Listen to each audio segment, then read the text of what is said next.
when you're sedentary for an extended period of time, blood literally drains from your brain. It's a little bit of movement that helps to reperfuse the brain. So moving your body, very important. 5 lifestyle changes that someone can do based off of your work, someone can do starting today, effectively, that will dramatically or just maybe even gradually improve their life if they kind of stick to it. And I'm asking about things that people can stick to relatively easy compared to, you know, completely changing Yeah.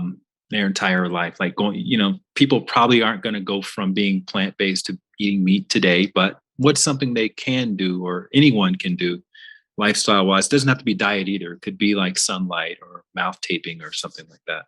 Cool. Yeah, well, for one, the first thing that came to mind was just slow down while you're eating.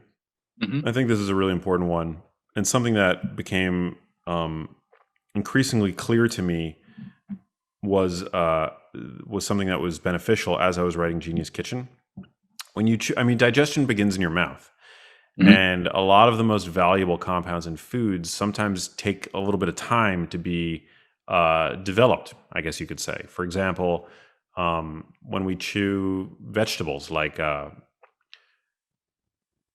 arugula or beets that contain nitrates, those nitrates, humans don't have the enzymes to reduce nitrates to nitrites, which then enter the nitric oxide pathway. So a lot of people know that beets have nitrates. They can boost blood flow, reduce blood pressure. This is all true, but that conversion, we don't create those enzymes endogenously. It's the oral bacteria in our mouths that Mm. are responsible for that conversion. So you need to Mhm. give the microbes in your mouth time to reduce the nitrate. And so slow down when you're chewing, especially veggies like beets, like arugula. Many other reasons to slow down while eating, but that's just one of them. So take the time, recognize that digestion begins in the mouth. This is not a metaphor. This is like reality. Another thing that I would say, number 2, would be to move more. So I don't know what kind of exercise regimen you're on, but just movement in general is medicinal for the brain. When you're sedentary for an extended period of time, blood literally drains from your brain.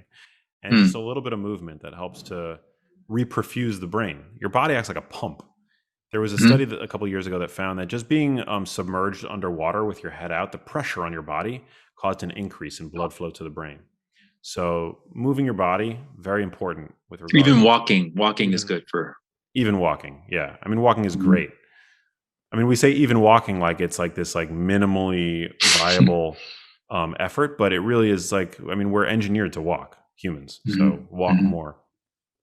Um, I would say 3, you really have to focus on your sleep and make sure that you're dialing in your sleep. Sleep quality and sleep duration are both important. One of the most effective things that you can do is try to get to bed roughly around the same time every night. Mhm. Um, One of the most important ways uh, to encourage good quality sleep of sufficient duration is to exercise during the day, but not just any exercise. New research is showing that it's resistance training in particular that can help boost sleep quality, more so than aerobic exercise. It helps build what's called sleep pressure, which is the phenomena that basically encourages you to pass out once your head hits the pillow. Mhm. If you don't build up enough sleep pressure over the course of the day, or if you diffuse that sleep pressure with naps, you're just not going to sleep as well um, that night. So making sure that you are building adequate sleep pressure and you're being fairly consistent with your sleep schedule. Um, 4, I would say sweat regularly. Um, I am not a big sweater when I exercise, but I love saunas. Mhm. And big part of my health routine is sweating regularly in a sauna. We know that certain um, xenobiotic compounds are excreted in our sweat when we sweat. So making sure that you're doing that on a regular basis and also hydrating well afterwards, that's really important. Making sure that you're getting in your electrolytes, um, crucially important. And then I guess lastly, exposure to sunlight, you kind of alluded to, really important for anchoring our body's circadian rhythms, but also it's not just that. It's not just the vitamin D that we create. The sun on your skin creates all these other beneficial compounds. Like I mentioned, nitric oxide. I had an expert on my podcast. He's a physician, board certified in sleep medicine, who was sharing how exposure to the infrared rays from the sun during sort of like the dusk and dawn times of day when you get that like nice red light and infrared light causes your cells throughout your body to create melatonin, which is actually a very important and powerful antioxidant. In your periphery, we often think of melatonin as being this like sleep hormone, right? Created in our pineal gland. But Mhm. we have melatonin expressed peripherally. And it turns out that exposure to the infrared rays from the sun actually spur this melatonin generating process, which helps to keep us young and is a chemoprotectant. It helps fight cancer, aging. So that's where I think the utility of like these red light devices may come into play. I don't have any affiliation with any of these companies that make these like red light devices, but I think that they can potentially play a health supportive role. I have a quick side question about that because I Yeah. have anecdotally deduced that if you wear sunglasses, you end up sending the wrong message to your body. You tell your body that it's darker than it actually is, and your body absorbs more of that UV than it ordinarily would. I could be completely wrong about that, but I've never worn sunglasses. And also, I'm a little suspect about sun block. What are your thoughts on those two things? Well, I mean, sunblock I think is useful in terms of preventing burning, right? So if Mhm. you're gonna be on an island somewhere and you know that you're at high risk for burning, then sunblock, the benefits outweigh the risks of wearing it, right? Um, Synthetic sunblocks have endocrine disrupting potential, so I try to not use avobenzone, oxybenzone based sunscreens, and I try to opt more for like a zinc or titanium based sunscreen, which actually form a physical barrier between the sun and your skin. But those are the only use cases where I think like using sunblock makes sense. If you're just talking about like a 10 or 15 minute exposure midday, also it's like the time of day matters as well, right? You're more prone to burning between the hours of, I believe it's like 10 and 12 or 10 and 2 than you are on either side of that window.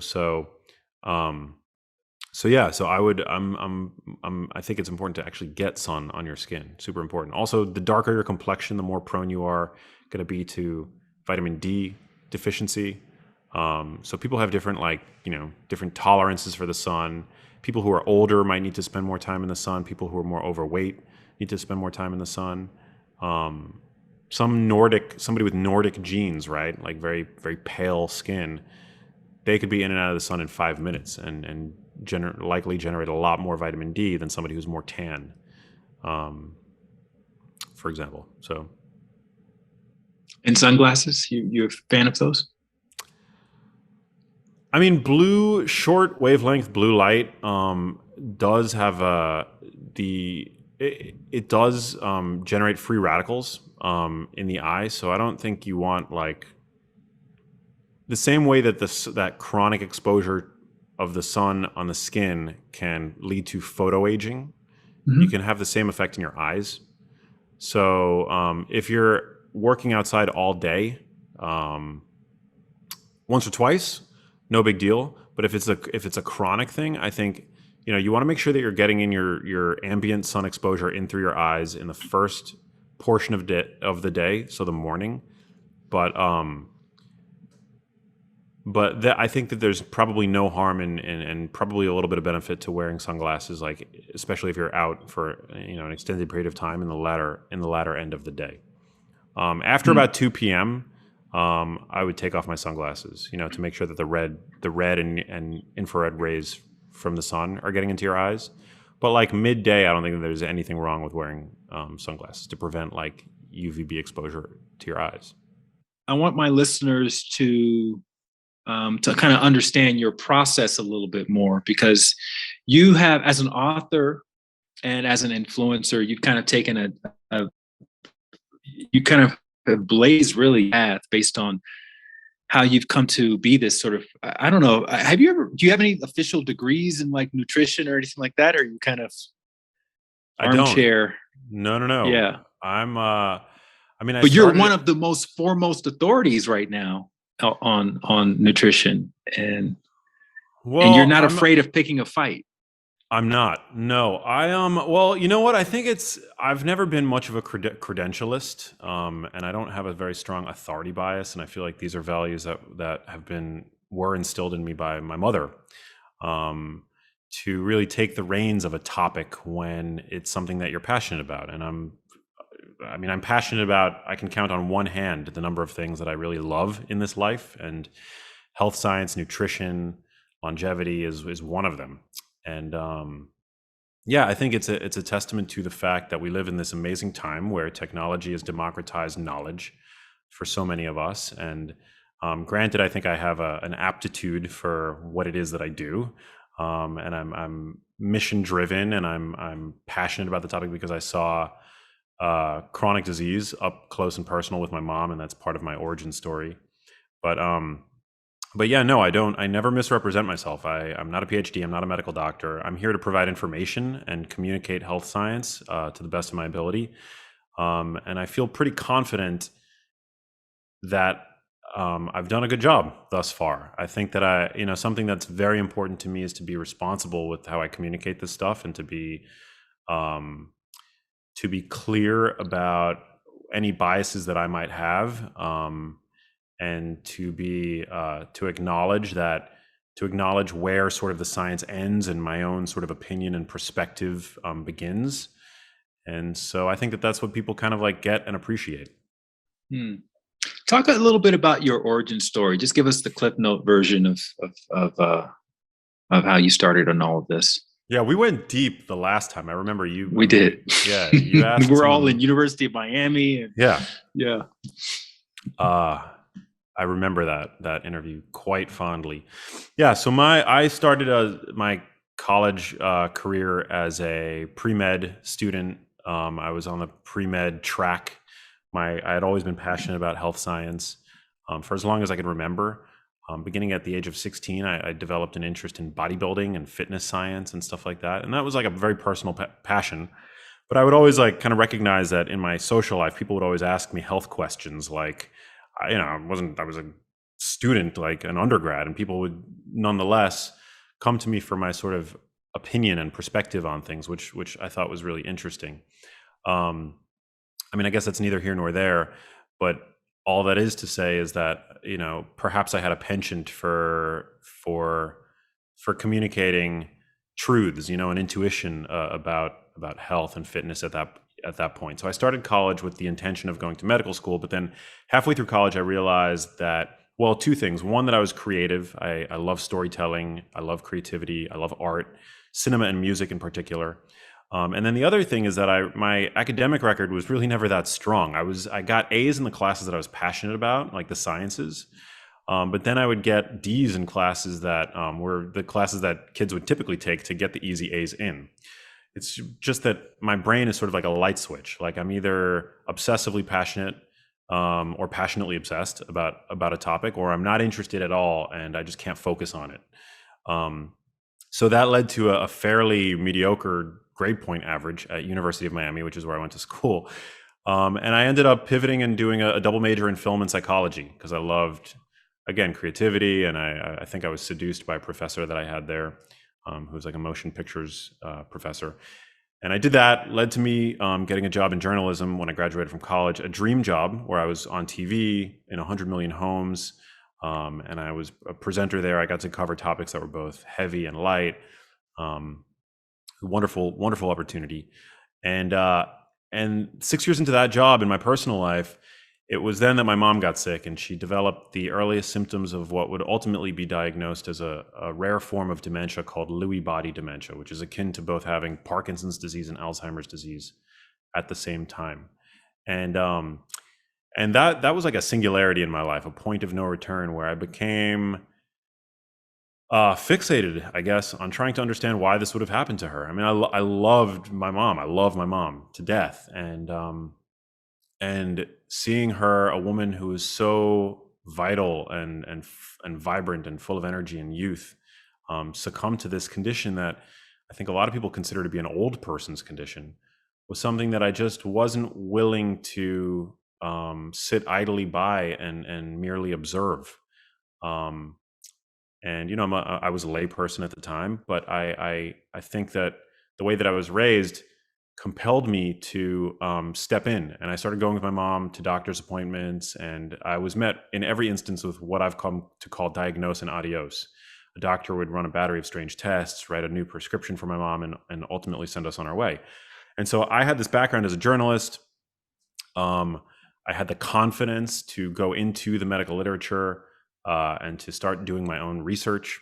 And then I had these media credentials that gave me a bit of access, I guess, that I exploited to my family's advantage, where I began reaching out to experts all around the world and having conversations with them. And that began about 10 years ago, and I'm still learning to this day. It's a question that I continually ask, and will probably continue to ask until my last breath, because my mom, her life was incredibly tragic, and yeah, I wouldn't wish what had befallen her onto anybody. So Mhm. my work is really, it's motivated by her, it's inspired by her, and it's about communicating health science, leading people to a healthier way of life. So you have brothers. You guys are all pretty close, I'm imagining.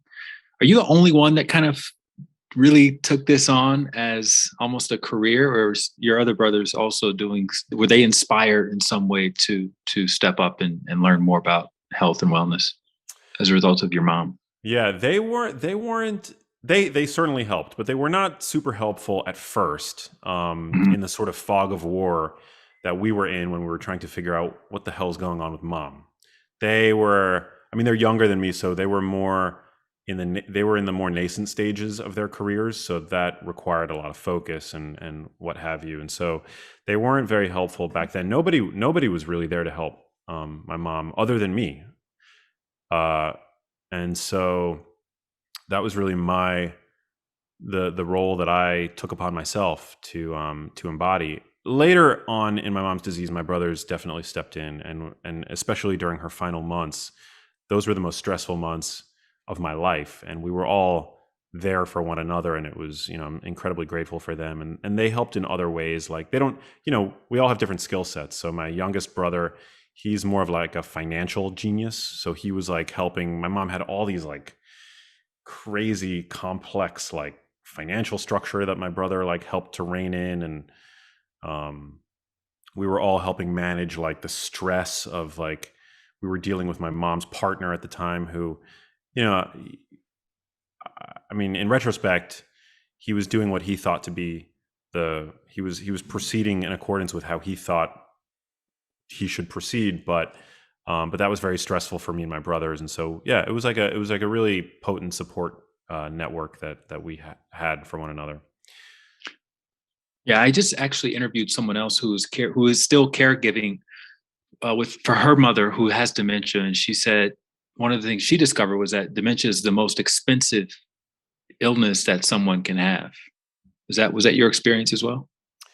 I mean, it was pretty expensive, and I knock on wood. I thank God that we, my family, we had resources to be able to pay for. I mean, my mom had multiple types of insurance, so we had health insurance, but we also thankfully were able to afford health aides for her. So we had like round the clock care for my mom. I wasn't her sole caregiver. Um, but yeah, it is super expensive. So that was costly. The medical bills are costly. It really is a nightmare. It's a caregiver's disease. It's horrible. Like anybody with a loved one with dementia, I mean, will attest to. I mean, oftentimes people with loved ones with dementia will put their loved ones into care. We didn't do that. We wanted my mom to be home the entire time, and so that comes with. I mean, that comes with a cost. Mhm. All right, so this takes you down a track of of educating yourself in starting with dementia, but then ultimately in just brain health and in general.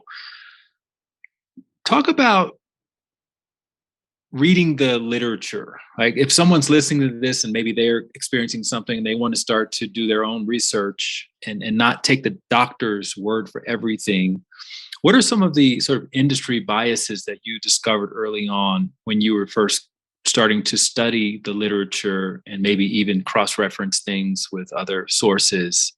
Were you seeing like anything related to, oh, this industry is funding this study and that's why the results are like, or is that just out of the movies? No, no, no. It's completely it's accurate. Well, there's a bias towards pharmaceutical intervention Okay. among doctors, like the pharmacological treatment of these conditions. And um, with regard to dementia, I mean, the treatments are minimally effective, if effective at all, and they certainly have no disease modifying ability. But nonetheless, if you present with dementia, chances are you're going to be prescribed either Aricept or Namenda. If you have a movement disorder like a Parkinson's-like condition, you'll probably get a little bit of Sinemet, which is a dopamine replacement. But these are mere biochemical band-aids. Doctors generally are biased away from nutrition because they receive minimal nutrition training. And then you take somebody like a neurologist, and they rarely, if ever, will talk about nutrition. There's this Mhm. cold joke circulated amongst neurology residents that I learned about, and it is that neurologists don't treat disease; they admire it, and that's because the tools that we have at our disposal to treat these diseases Mhm. are so limited. I mean, Alzheimer's drug trials have a 99.6% fail rate. I mean, that's worse than drug discovery for cancer, for cardiovascular disease. It's just a dismal uh, state of affairs. So there's that. And then when you look into the nutrition literature, I mean, there's often plenty of bias, whether it's the diets of the nutrition researchers or diets that are or biases that are inherent to nutrition research, like the healthy user bias, which pervades nutritional epidemiology.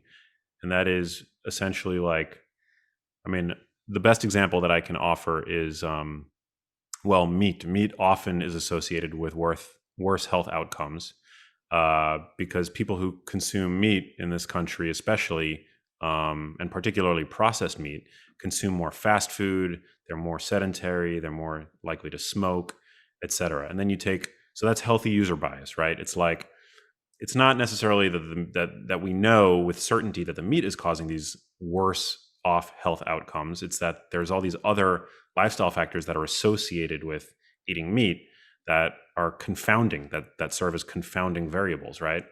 Then you take a food like quinoa, right? Now, I haven't seen this study, but I can tell you with certainty that if you were to look at people in the United States who eat quinoa on a regular basis, I bet you their health is much better than average. Now, is it because of the quinoa or is it in spite of the quinoa? Well, quinoa is a highfalutin grain. If you can pronounce quinoa properly, chances are you're reading health blogs, you're shopping in more naturalistic supermarkets, etc. So that's the problem that pervades nutritional epidemiology. And now we're getting better at controlling for those variables. But once you do, you see that once diet quality is controlled, meat is perfectly healthy. And so Mhm. that's just one example of where you see bias in nutrition research. But um, so that's why I think it's really hard for like your average person to make sense of headlines that come out like meat promotes type 2 diabetes or meat is associated with lower risk of type 2 diabetes or um, one week eggs are in and the next eggs are being demonized, for example. So Well, when I was doing my meditation research on my second book, Bliss More, um, what I discovered was that most of these studies, these quotes meditation studies, are conducted on people who are basically in the study treadmill, right? These are mm, students. They get hired to participate in whatever study these institutions want to study. So they're basically being paid to come in and learn some crackerjack box meditation technique, right? Which is not how anybody organically starts meditating. Then they're being measured in a laboratory meditating, which is highly unusual and unnatural. And then they'll do something like they'll put a plate of chocolate in front of that person who learned how to meditate yesterday, or who learned how to quotes meditate yesterday, probably some guided meditation. And they measure how long it took them to reach for the chocolate. And if they put the same chocolate in front of someone who hasn't meditated and they reach for it, 50% faster, then the headline becomes meditation makes you 100% more likely to resist chocolate cravings, and that's the one they run with. But when you really look at the fine print and the detail, not just the article about the study, but the study itself, these things have they have more holes than Swiss cheese. And so I'm assuming that's one of the reasons why these diet wars exist between, doctors. I could name the names, but we're not going to do that. But, you have a lot of confrontations with doctors who have pretty much bought in on whatever their diet religion is. And I feel like at a certain point, you can't even go back and say, you know what, I was wrong about this, or I was wrong about that. So in your experience, have you found that what you thought was true at one point in your earlier days, you were wrong about, or you admitted that you were wrong about, or your understanding of it had changed? Yeah, that's a good question. My views have evolved in a bunch of different areas, and I think, not to blow smoke up my own butt, but I do think that I am the most balanced in the nutrition space, and I I think feel like that too. Yeah. yeah, I think that is one of probably a handful of reasons why I've been quote unquote successful in this space. Because I am balanced. I mean, there's a lot of people that push these fad fringe diets, whether it's fully plant-based diets or fully animal-based diets. I think it's still important to like hedge your bets with regard to the diet that you're consuming every single day, right? I mean, you could have a plant-based day here and there. I think that's fine. But overall, omnivory is the way. I mean, it's how we've gotten here. And I certainly think that it plays a role in optimizing our health. So where have my views evolved? I mean, they've evolved in a few places. I think that probably when I first started out, I was a lot more focused on macronutrients like carbs and fat. I was a lot more, probably I was probably a bit more carb phobic back at the beginning of my journey. I'm still grateful that my books don't necessarily reflect that. They're, like Genius Foods still presents, I think, a very honest and accurate portrayal of the science. But just in terms of my own diet, I think that I was, I probably put more emphasis on eating a low carbohydrate diet, whereas now I think my views are place greater emphasis on food quality, Mhm. which I will say that when you are optimizing for nutrient density, that you end up eating a lower carbohydrate diet than the standard American diet, because the standard American diet is a grain-based diet. So inevitably, when you start focusing more on whole foods, you are going to eat a lower carbohydrate diet. But that really is, I think, more of my focus, and also more of the message that I'm trying to put out these days. Focus on food quality, above and beyond the diet wars. We know that 60% of the calories that your average American is consuming come from ultra processed foods. These foods typify the standard American diet. They are at the foundation of the obesity epidemic. So I think the more you can stray from that status quo, the better off you'll be. I've become a lot more, I guess, convinced that protein is an important diet tool. It's very satiating. It's important for fighting off frailty, especially as we age. So that's a big one for me. I've become more a fan of dairy, actually. I think that when I first started out, there's this sort of dogma in the wellness world that like dairy is inflammatory, that it's not good for you. Studies are really not bearing out that dairy is inherently inflammatory, unless you're sensitive to it. Which is an individualized thing, but I do think that dairy has a lot to offer. So I've been integrating more dairy into my diet. So yeah, I'm always willing to challenge my assumptions and and pivot when new evidence presents itself. I think that's an important part of the process. Okay. So your book, Genius Kitchen, you do a really great job of the first 100 pages are pretty much summaries of your thinking about various categories of food. So I'm going to call out some categories, and I'd love for you to just give us one misconception. And maybe I'll also include, I was vegan for a very long time, and I'll also include sort of the stereotypical thinking of what I remember from back in those days of being vegan, and maybe playing devil's advocate a little bit. But then you Yeah. can kind of give us your understanding. All right, so um, meat.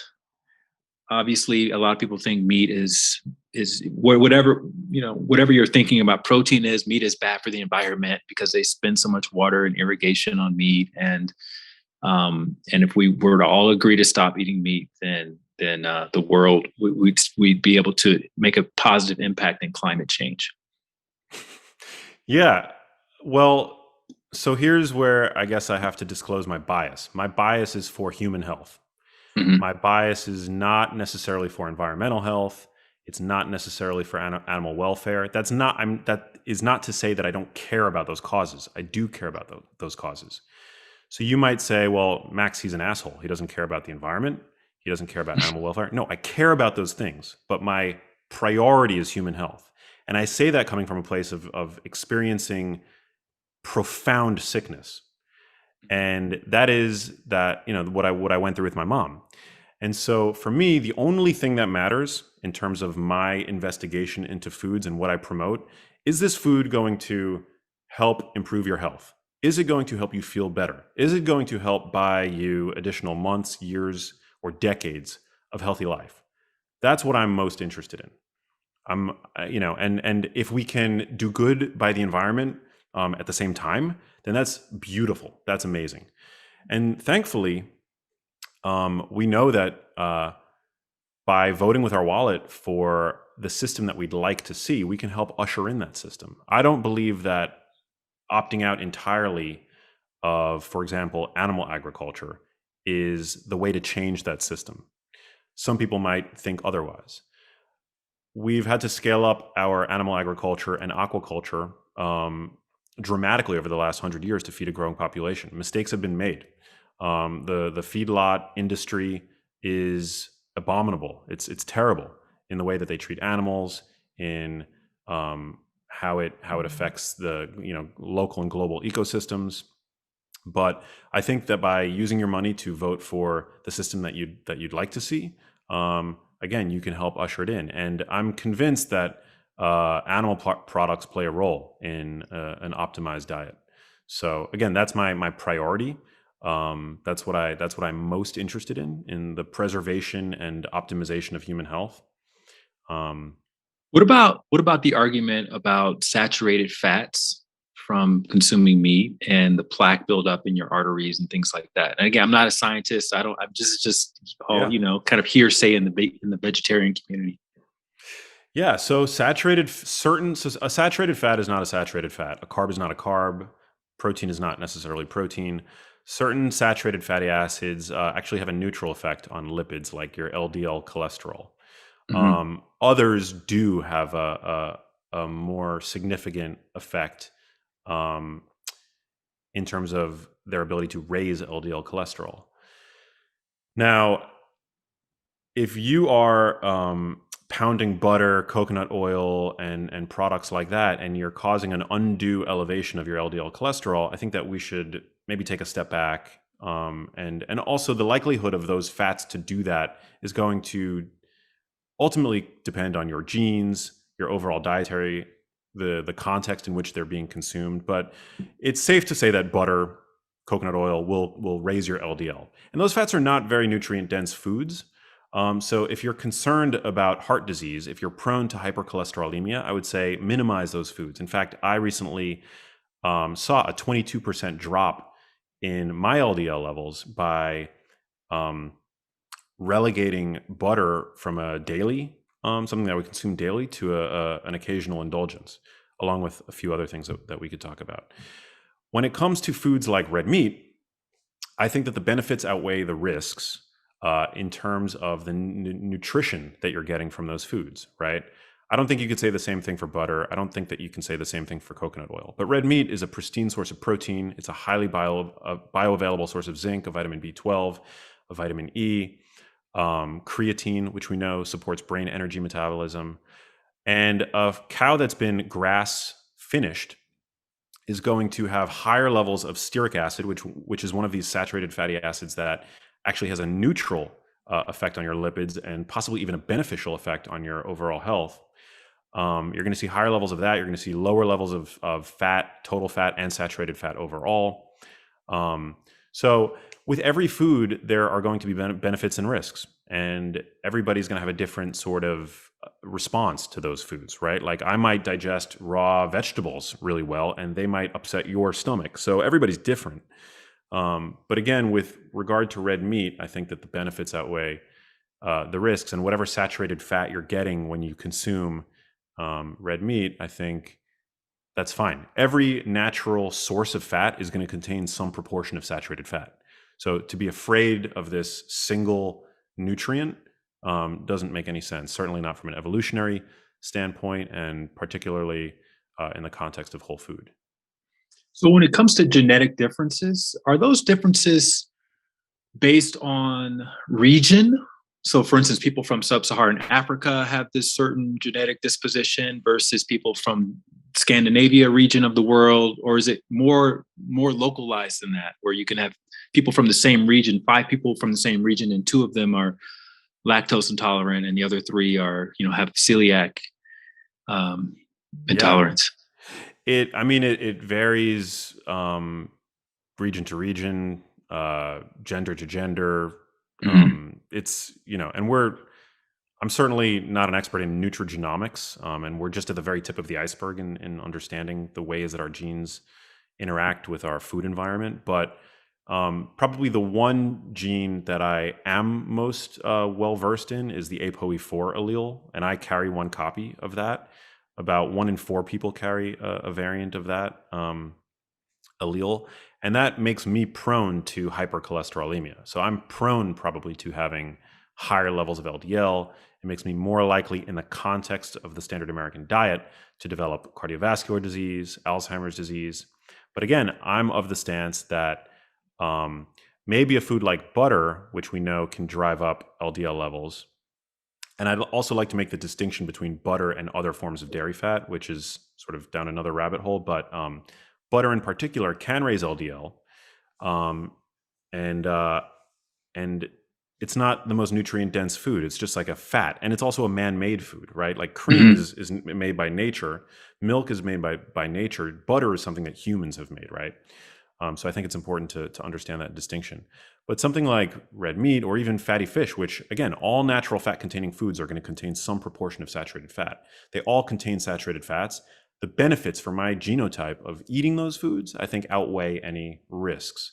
With red meat, I try to eat grass-fed, grass-finished, um, and I have a maybe I will bias more towards leaner cuts of meat, although I still enjoy the occasional ribeye. Um, so yeah, it does vary person to person Okay. with genes playing a role. So fish, fish are full of microplastics. The smaller fish are eaten by the larger fish. Tuna is like one of the worst things you can have, even if it's wild caught. Salmon, same thing. What's your thinking on that? I still think that the benefits outweigh the risks of eating fish, and we can see that observationally. We see that people who eat more fish, they have better cognitive function. They seem to be protected against Alzheimer's disease, even among people who are genetically at risk, like me, for developing Alzheimer's disease. That fish consumption plays a role in helping stave off that condition. We see that people who consume fish during pregnancy, their offspring have greater cognitive abilities, better, stronger mental development. Um, at certain age endpoints. So yes, our oceans are increasingly polluted, and it's a big problem. We need to tend to that problem.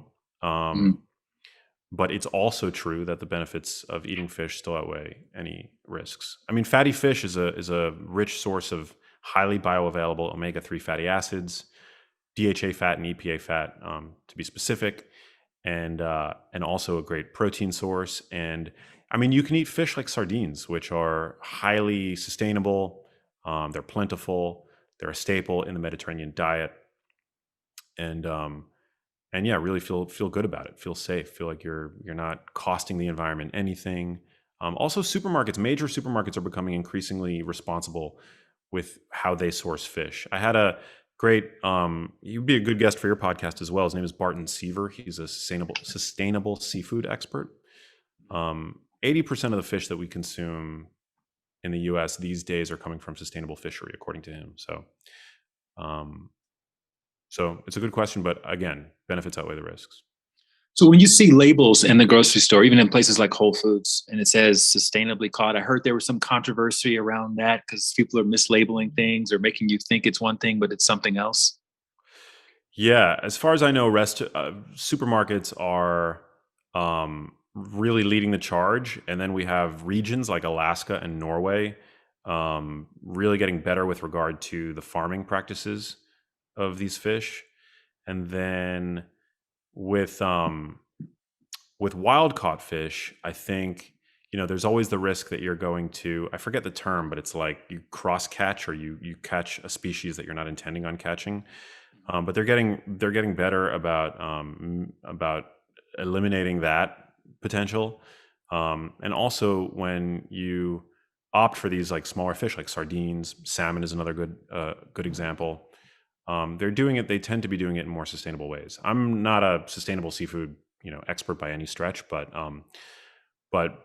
based on what I've learned from experts like that, Barton Seaver guy, I feel pretty confident that consuming it is of no particular risk to the environment. It's also good to have a varied diet. I mean, it's another reason why I'm not a pescatarian, right? I think it's like you want to have a diverse stock portfolio. You want to eat diverse. You want to be diverse in terms of your dietary pattern. So I eat fish, I eat grass-fed beef, I eat poultry, I eat pork, I eat lots of vegetables. I try to eat the rainbow with regard to the produce that I consume. And so all of that has the effect of making sure that I'm not leaning too heavily on seafood or land agriculture, et cetera. I think that we can all, do that, but people have different dietary preferences, and so that's not always feasible. Were you into cooking before you got into all of this health and wellness stuff? Did you cook a lot? I've always been into, I mean, I can't say that I was always a good cook, but I've always been into preparing my own food because it allows you to control what it is that you're ingesting. I Yeah. like to know like what it is that I'm putting in my body, not in like an orthorexic way, but I just think it's like, some people just eat like some people, there's this argument in the woke fitness community that a healthy relationship with food is you're just willing to eat like pretty much anything and just go with your body intuitively, and that you don't you're not overly mindful of what it is that you're putting in your mouth. I'm like, okay, don't be overly mindful, but can we at least be like a little bit mindful? Again, your average person today is consuming 60% of their calories from these ultra processed foods, which I think reduces your average person to like a Labrador, right? Like you put a bowl of food in front of like a Labrador, they don't even take a beat. They just lunge towards the food, right? That's how I think most people respond to food.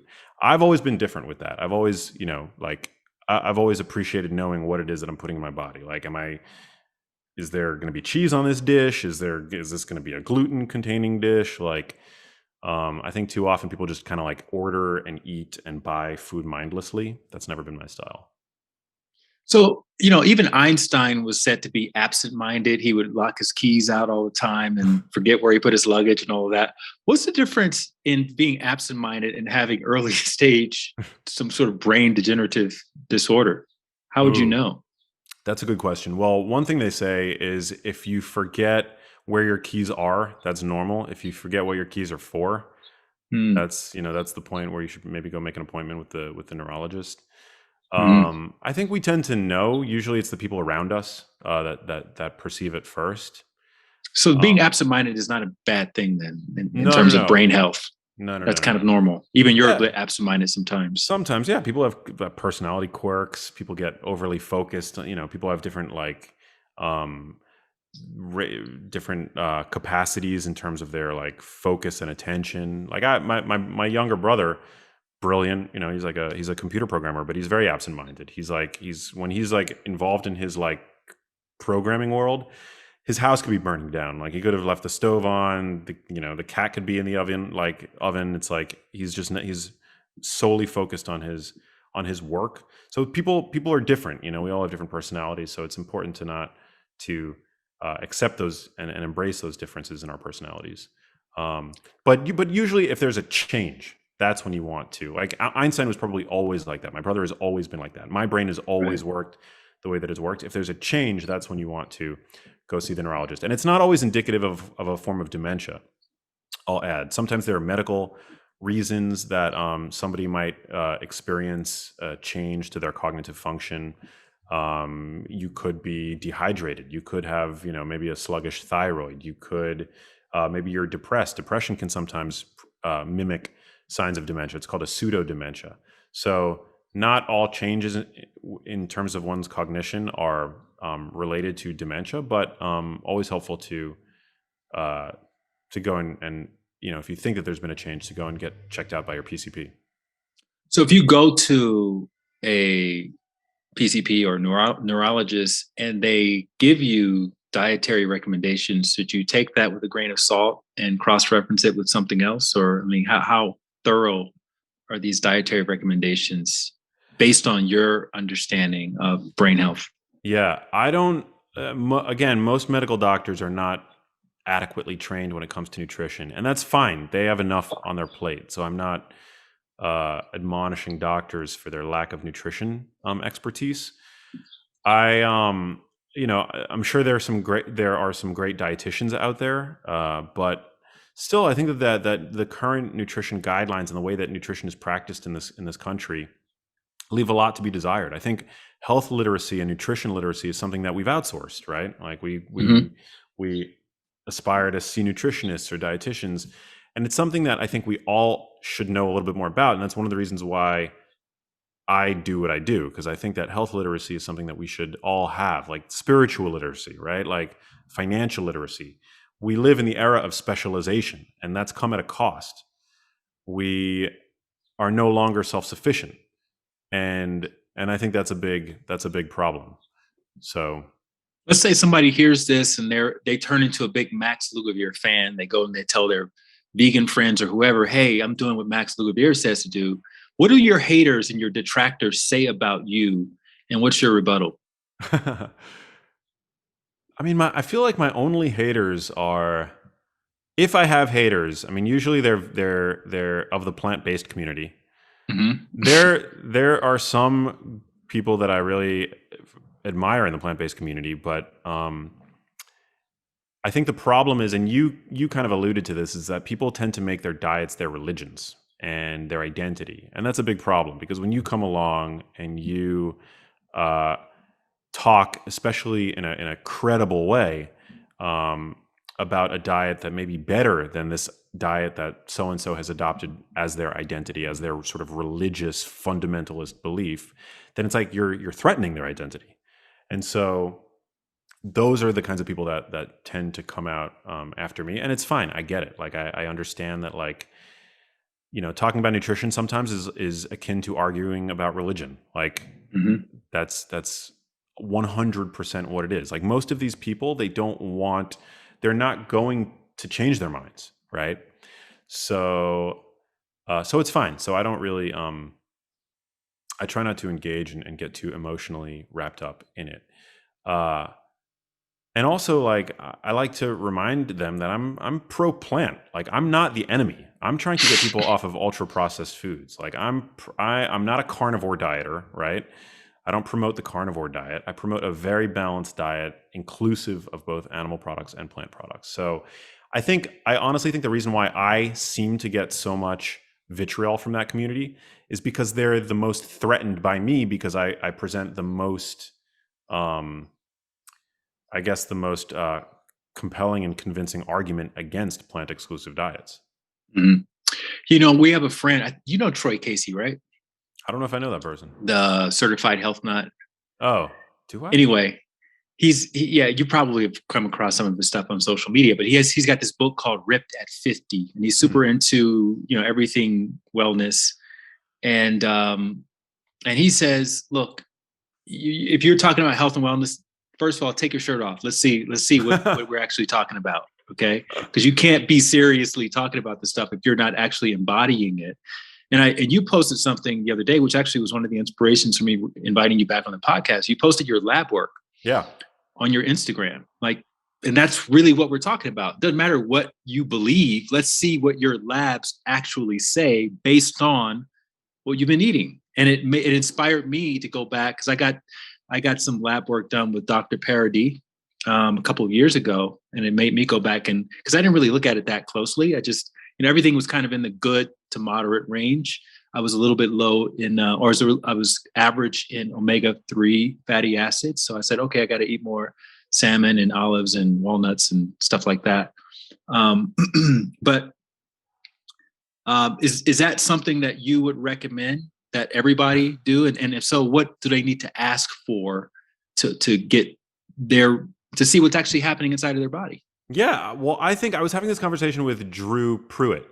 You know Yeah, Drew yeah, of recently, course. and he was saying of the Pruitt podcast, and he suggested Mhm. that if you are in the position where you're actively influencing other people's nutrition decisions, then you should make your labs Public. transparent, public. Yeah, Mhm. and that's not why I made my labs public, but I made them public more because I wanted to share an experiment that I did with my audience, and I saw a 22% drop in my LDL cholesterol. I wasn't even intending necessarily on dropping it that markedly, but no, I agree. I think the problem is like there are a lot of ripped people in the fitness space who are not healthy, right? Like, so that's the one Mhm. sort of false positive, the risk of the false positive, right? There's a lot Right. of people with great bodies that they're on either injectables or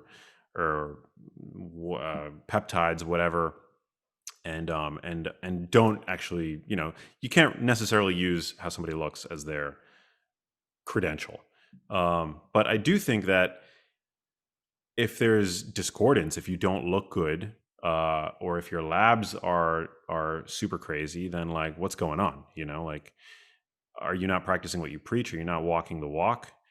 I walk the walk, and I talk the talk, and I walk the walk, and it was important to me to present those to people. Also because that the revealing of my labs illustrates an area where my views have changed, and so that was Mhm. part of it, like showing people where that I'm always willing to like iterate and evolve. So yeah, I basically, like a year ago, I had labs. My LDL was my triglycerides were slightly. Everything was still in the range of healthy, but my LDL was 131 milligrams per deciliter, and I just did three things that caused a 22% drop. So now my LDL is about 100, and the three things that I did was I relegated butter to an occasional indulgence. I've How actually much were you eating before? probably on a daily basis. I was like I was just indulging in it. I was like using it for on like I get sometimes like paleo breads, and I was like using butter as a spread. I was like blending into my coffee, which I think is really delicious, but I was like doing that fairly regularly. And I switched to cream, to heavy cream, which has the same fat content, but the fat chemical profile is a little bit different. So cream is not likely to increase your LDL, but butter is. And Mhm. so I started using less butter. I also started running my coffee through a paper filter, whereas before I was French pressing it, which changes the way the diterpenes in coffee affect our lipids. So I started filtering my coffee, and then I started eating a couple of Brazil nuts every day, which support thyroid function. Having Mhm. good thyroid function is important for your LDL cholesterol. So I saw this like drop, and I just wanted to share that with my audience. But so yeah, I mean, I do think that's important. Oh, and also I'll add, just because you've asked such fun questions so far, I've seen some labs of people in the plant-based community that are completely unremarkable, Mhm. and mine are better. So especially recently. So all that is to say, you can still completely consume meat, and you can have labs that look great. But I think in general, triglycerides, HDL, LDL, your fasting blood sugar, your fasting insulin. These are all markers that I think people should have a general sense of and get looked at once a year. Yeah. Hormones, testosterone for men, also really important. I shared my testosterone levels. A lot of people thought that I was on like TRT, That was impressive. A but I'm thousand not. something or Yeah, it another. was like 1100. Yeah. Um, that was my total testosterone. I have to get my free testosterone checked out. But yeah, my testosterone pretty high. How old are you? I'm about to be 40. Okay. Yeah, that's Yeah, pretty good for a 39-year-old. yeah, I'm getting So up there. what if someone wants to get their lab work done? What do they ask for? A blood test, urine test, fecal test, or Yeah, I'm not a big fecal test advocate because I think there's Mhm. still a lot of unknowns with regard to the microbiome. Generally, you want to go to your doctor, have them run a comprehensive metabolic panel. I like to do an NMR lipid panel, which looks at all the different like uh, LDL subtypes and like pattern A, pattern B. You get to see whether or not your LDL particles are large and fluffy and buoyant versus small and dense. Although there's new thinking that it's ApoB in general, which is the most predictive of cardiovascular risk. So you want to get, I think, a good sense of your lipids, your triglycerides. In general, you want your triglycerides low. You want your HDL to be high. You want your Mm. LDL to be, there's disagreement about this. It's controversial, but mine is about 100, which I'm totally happy with. Your fasting blood sugar, your fasting insulin, you want those to be nice and healthy and low. Your hemoglobin A1C, which is a measure of the average exposure to glucose that one of your red blood cells has had over 3 months. Um, that's a good test to get.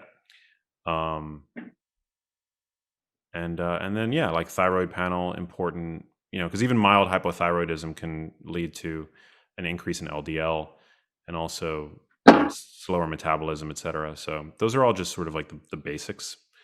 Mm. I don't think you need that much. A lot of these like functional medicine practitioners, they run all kinds of labs and tests, and I think like it can be interesting, especially if you're a data junkie like me. But Mm. but you can get by with those more basic labs to a pretty significant degree. Mhm. So let's talk about sugar. Yeah. You go hard on sugar. You've done some really wonderful graphics showing how much sugar is in, vitamin water and just all these different very common things that we consume in the standard American diet. Talk about sugar and if we do have a bit of a sweet tooth, how should we be thinking about our sugar consumption? The problem with sugar really is that it's empty calories and that it's insidious in the modern food supply. So your average Mhm. American today consumes 77 grams of added sugar every day. So this isn't sugar from fruit. What is 77 grams? What is that, like a cup or? If you want to picture that as teaspoons, it's about 20 teaspoons. Oh, shit. Yeah. A Yeah. That's day? a day. Wow. 77 grams of added sugar a day. And they've shown, so what's interesting is that about 75 grams of glucose is what they'll use with these oral glucose tolerance tests, which is like the sort of gold standard measure of how insulin sensitive or resistant you are, Mhm. which would indicate one's predisposition to, for example, type 2 diabetes. But they've shown that 75 grams of sugar generally, when given to subjects as a bolus, leads to a sharp reduction in testosterone and also a sharp increase in systolic blood pressure that sustained for about 2 hours after ingestion. So, I mean, my testosterone was pretty high, right? I eat a low sugar diet. So maybe that's one reason why I have better than average, levels of testosterone. Also, my blood pressure is great. Having healthy blood pressure is very important to preserving brain health. Mhm. Um, so sugar, yeah, sugar is definitely, you want to minimize your consumption of added sugar. It's everywhere. That's like one of the major problems with it. It's in our sauces, it's in commercial breads, it's in coffee drinks, sugar sweetened beverages. Sugar sweetened beverages are a major problem. there was a research calculation that estimated that about 184,000 lives are lost annually to sugar sweetened beverages alone. So getting rid of the added sugar, I think, super important. I wouldn't worry about whole fruit, provided that you're not like over consuming it. Especially tropical fruits like bananas, pineapples. I mean, these can have a high calorie load. But my cat's like scratching my couch, my chair over there. But yeah, minimizing your exposure to added sugar, I think, is smart. Is very smart. It also leaves you less prone to hunger throughout the day. And again, most people are not. We no longer live in a time of food scarcity, right? We have incredibly food security. Now we can argue about the quality of food. Certainly, some people still live in food deserts, but we do live in. It's the first time in human history where there are more overweight people walking the earth than underweight. So, for the most part, I mean, we've solved this problem, at least here in the West, this problem of food scarcity. And so, very few of us are lacking in access to calories, right? And that's one of the reasons why so many of us overconsume them. Mm-hmm. To the degree that now, by the year 2030, 1 in 2 people are going to be not just overweight but obese. So that's where I think limiting your exposure to added sugar is really important. It's going to help keep your hunger in check. It's going to help normalize and optimize your hormones, your blood pressure, and also your waistline, because calories matter. Mm-hmm. Beautiful. I want to shift the conversation just a little bit and talk about your you as an author, you as an influencer, because I've noticed that over the last handful of years, your social media presence has kind of exploded, and you've been very consistent in creating these infographics showing us, the before or the misconceptions of various foods and things like that. Where did you get that idea, and do you credit that with being the reason behind you sort of becoming this huge influencer, or what would you credit that to? Well, my Instagram game changed a couple of years ago when I decided to start adding value on that medium, and Mm-hmm. I looked to see like what was going to add value to that medium in a way that was sort of endogenous to the medium, that was native to the medium. Mm-hmm. So visual, right? Because Instagram is a visual medium. So I started with those like infographics, and those did pretty well. They started attracting people to my account. These days, though, I tend to just cross post a lot of like what I tweet out to Instagram, and I also have been focusing more on video content, reels, and so forth. Mm-hmm. But But yeah, I the mean, infographics, you used to spend a good amount of time on each one, right? Like yeah, you would be in yeah, Photoshop and yeah, writing these long ass captions with footnotes. yeah. Yeah, I think it. I mean, look, it helped. It helped get me to where I am today. Certainly, because I think the Instagram algorithm used to be more fertile to, that kind of content, making it to the explore page. Today, I feel like what ends up making it to the explore page are all the sort of the more anomalous content, like content that's like more extreme and more Mm-hmm. controversial and eye catching. Right. But for a time, it was just like if people engaged on your content, it tended to sort of get picked up. And my content was generally very neutral. It used to not be, there was very little controversy. I mean, I guess I've always been a little bit controversial with regard to like my, endorsement of animal products, but, Mm-hmm. yeah, but you have to play the game to some degree if you want to make an impact. Right. And I learned that you've got to be a good storyteller, you've got to be a good marketer, you've got to you've got to like use all of the tools at your disposal to make an impact. And that's ultimately what I want to do. I want to like reach people, new people. I don't want to just reach people that are following the paleo, low carb, high fat hashtags. I want to like reach out and affect people who are the most nutritionally ignorant. And I'm still, every day I still spend a significant portion of my energy to try to figure out how to reach those new sort of untouched people. Are you doing your own social media, or do you have help? No, I still do. I still do like my own social media. I do like my own Instagram. I do Twitter. I can't not. I mean, I have fun doing it. I mean, sometimes I get too wrapped up into it, and that's where I think meditation would help me, like to separate myself from the more annoying comments that I sometimes get. Uh, Mhm.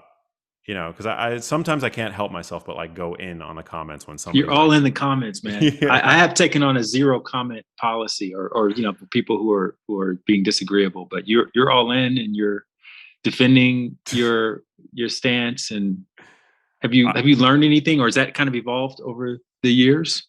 I've gotten more. I've started like because again, some people they'll challenge you, but they don't actually want to change their minds, No, and so it they never. ends It's probably 99% of the time they don't change their minds, right? right 100%. So I mean, so if people are just trolling me, I've gotten a lot more comfortable with blocking people. I used to have more Hmm. pride about blocking people. I used to feel like blocking people was weak.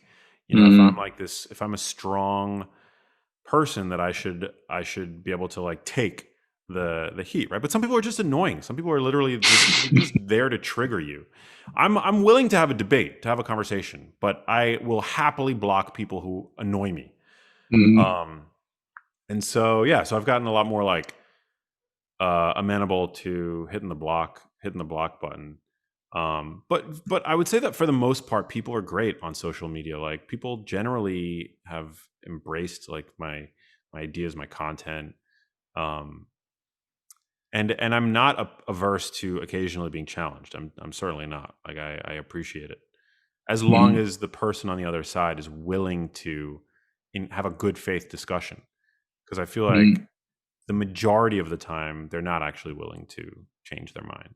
There are some prominent people in the plant-based space who I feel like will sometimes like antagonize and even though I think that they're probably well-intentioned people, they're not willing to. I know that I'm not going to convince them to become omnivores, right?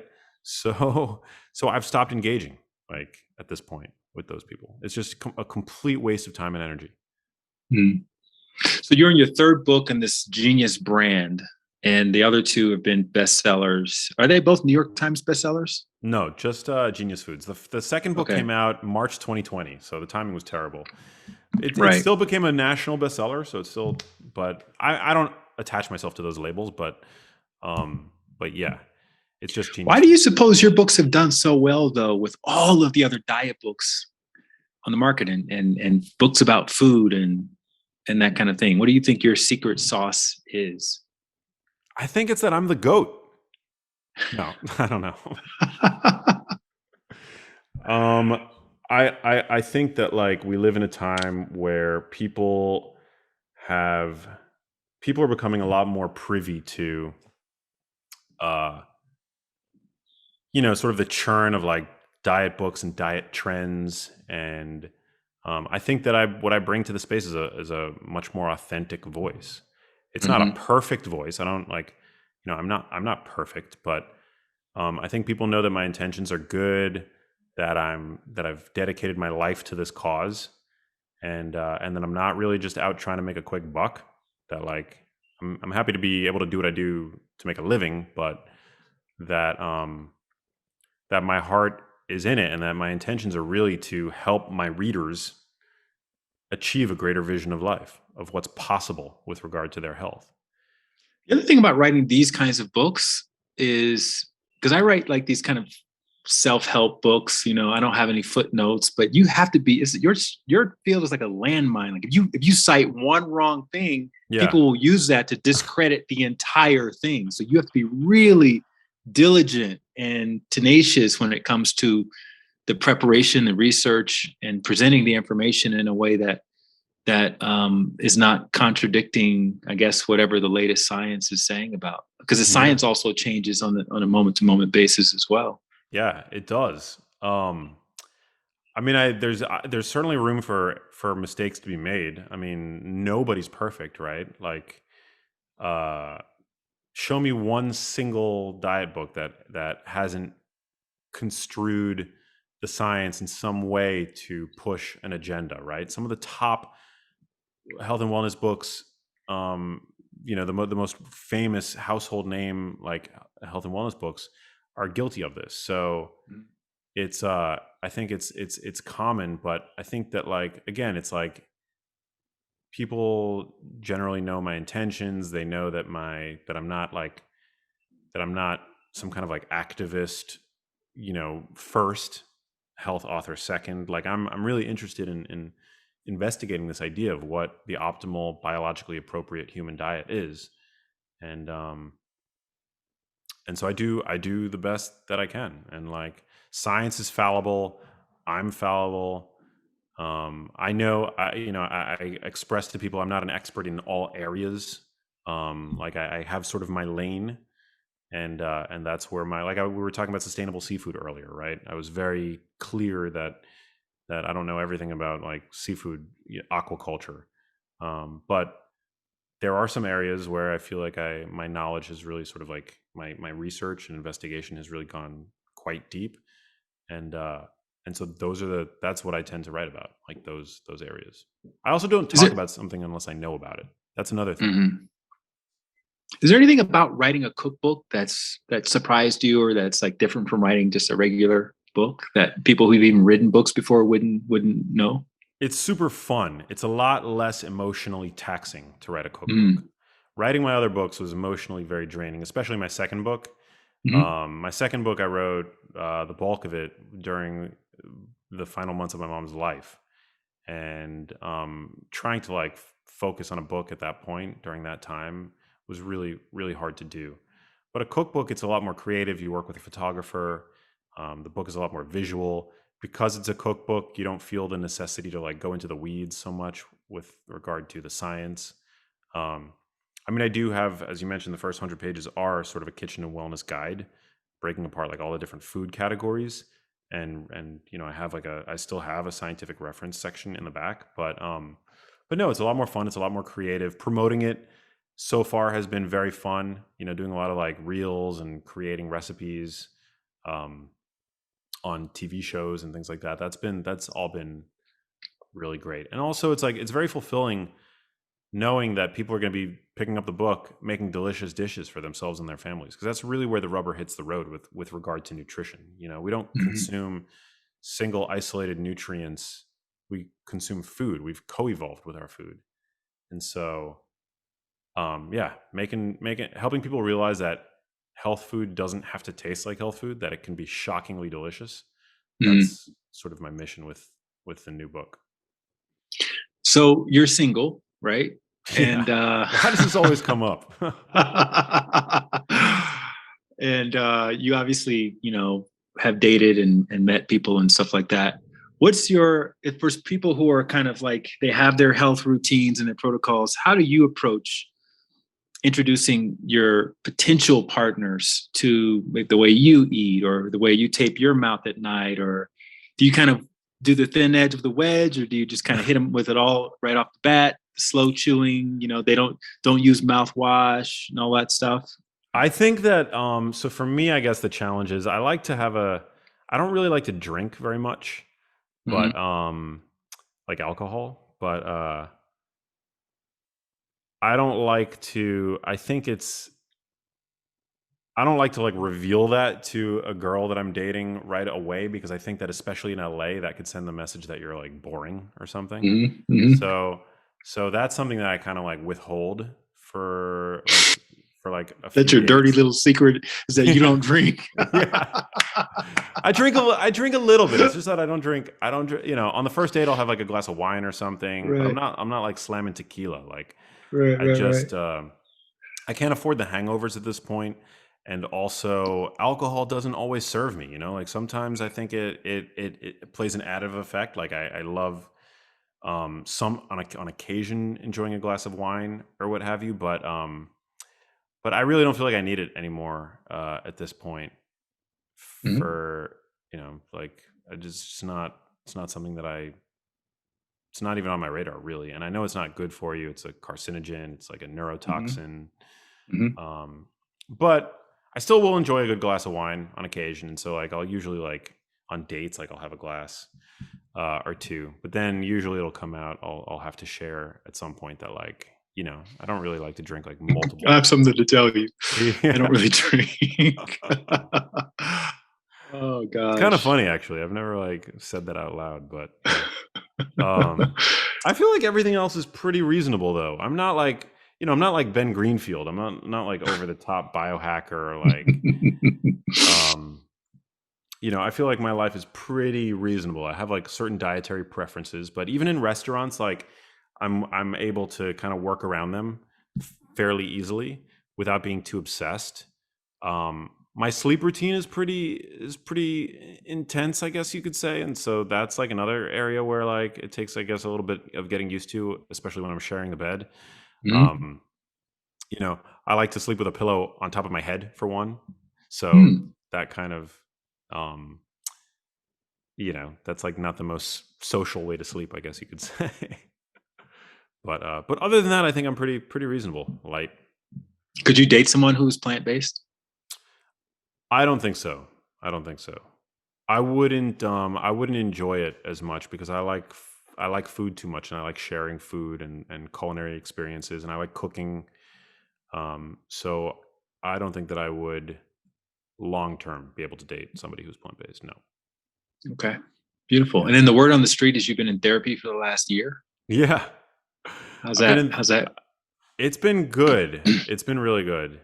I've been I've had to come to terms with a relationship that went south, which we've talked about many times, Light. But Hmm. trying to get over this person has been a bit of a challenge for me, and it was for her too. She had to move to the other side of the country uh, Hmm. to break the cycle. I've done that before. I've moved to the other side of the country before to Yeah, get out of my space. That yeah. space. Yeah. Um, and I wish her nothing but the best. But it's a journey, and I'm still, I don't think I'm at the other end just yet. Hmm. But no, therapy's been really helpful. It's been really helpful. I'm glad that I've embarked on that journey. Hmm. I have a great therapist. She's very articulate and insightful, um and yeah, I think normalize therapy. It's a great thing. And you circle back around to meditation, I heard as well. She's trying to get me to meditate more, which I was doing for a while. I had Hmm. a run where I did it like almost every day for a month, and then I just fell off the wagon and haven't really been that consistent with it lately, but it's been very helpful. It's been good to bring me back to the present, because sometimes, like especially with my ex-girlfriend, I'll think about like the future or the past, or and meditation's a really great way to, I mean, you're the meditation expert, but what the reason why she has endorsed it so strongly for me is that it helps bring you back to like the moment. Like, stop having anxiety about the future, stop being depressed about the past, come back to the moment, because the moment's pretty good Hmm. usually. Beautiful. If you like that video, you're going to love the next one. Click this thumbnail right here, and I'll see you over there.